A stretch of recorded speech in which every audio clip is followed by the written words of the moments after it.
ደጋፊ አጣው ተመልካች አጣው ብላችሁ ለምን ወዲ ብሳችኋል? ለምን አንገታችሁን ቅብር ያደርገዋል? ግድ የላችሁም እግዚአብሔርን እመኑት። ምን ነው በሲባጎ ትታነቃለህ? ምን ነው በረሃ ለበረሃ ትንከራተታለህ? ምን ነው ሱስ ውስጥ ትገባለህ? አባት እያለ አባት እንደሌለው ደጋፊ እንደሌለው ለምን ትቅበዘበሳለህ? ዝም ብሎ ጭንቀት ብቻ፣ መናወዝ ብቻ፣ መድኃኒት መዋጥ ብቻ፣ የጎደለንን ነገር መቁጠር ብቻ።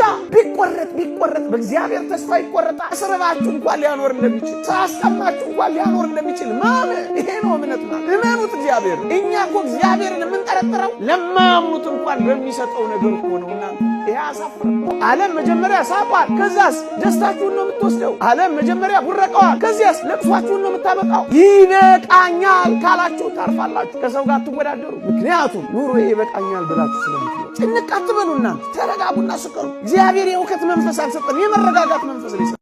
በምን እጽናናለሁ ክድልኝ በመለበረታ